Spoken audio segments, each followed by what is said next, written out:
सतासीधामबाट हामी फर्किँदै हामी आइमेलासँग त खाने बाटो चाहिँ यस्तो छ साथीहरू।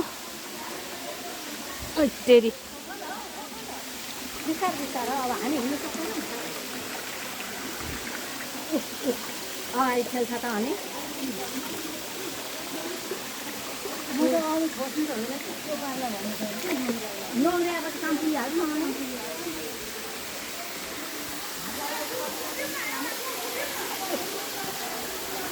उतै लिने भाउजू उता हिँड्नु।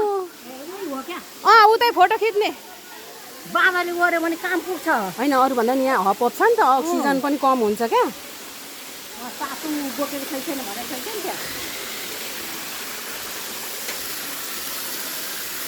बिरे नुन पानी बोक्नु भन्यो ऊ यहाँ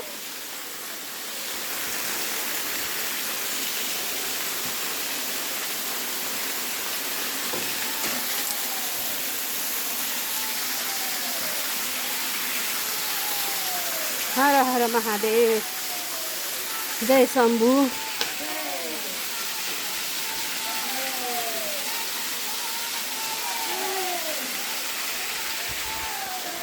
बाटो चाहिँ यस्तो छ साथीहरू, पुरै खोला चिप्लो ढुङ्गा चिप्लो बाटो लड्दै पर्दै भोलेनाथको दर्शन गरेर आइयो। सतासी धामको दर्शन गरियो। मेरो चाहिँ सासु आमालाई पनि ल्याएको। अब यस्तो ठाउँमा कसरी हिँडाउनु, उतै राखेर म मात्र आएँ यता खोलातिर। सतासी हजुर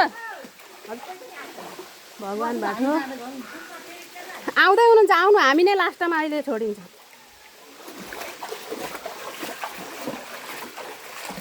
हाम्रो काकीको ब्याग झन्डै बाँदरले खोसेर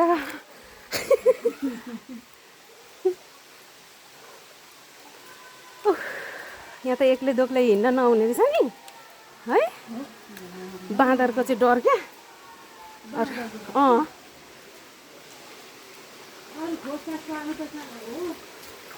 झन्टिन आउँछ आमामा। अनि यहाँ चाहिँ नाग गुफा, नागराजा रक्षा गर्नुहोस्।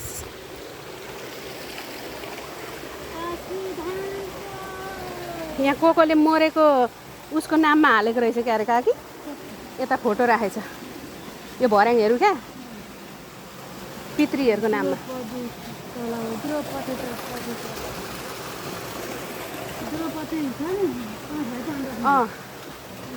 द्रौपदी तलाउ। यहाँ चाहिँ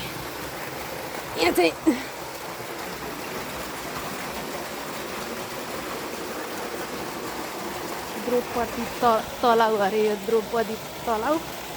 ला मेरो त बगाएछ उहाँ ओढ्ने।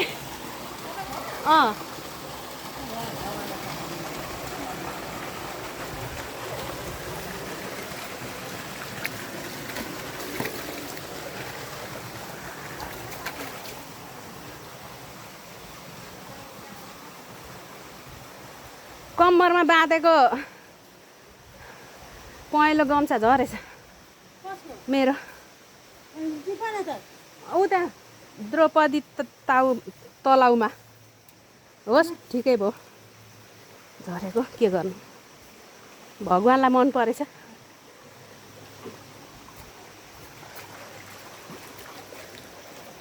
कता हिँड्नु भयो यही हो?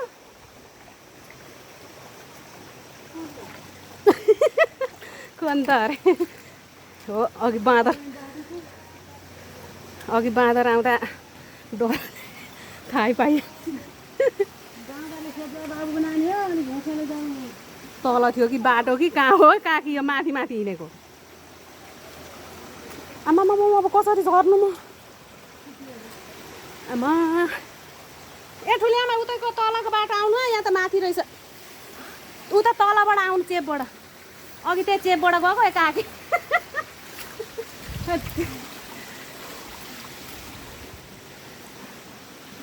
बाँदरले खेदाको तालमा थाहा पाउनु भएन त।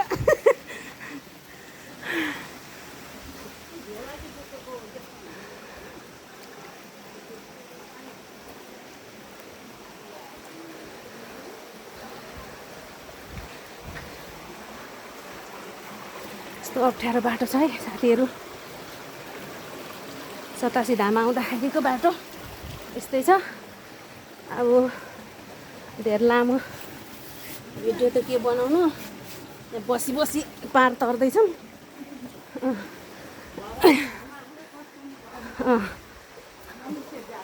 भगवान् अप्ठ्यारो ठाउँमा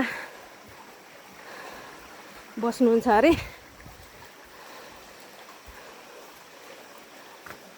म बाटो आइपुग्छन् कि पुग्दैनन् भनेर हामी चाहिँ पुगेर आयौँ। बाँदरले खेदाएर भए पनि त्यस्तै हो। अब यहाँबाट आधी घन्टामा हामी माथि मन्दिर पुग्छौँ फेरि।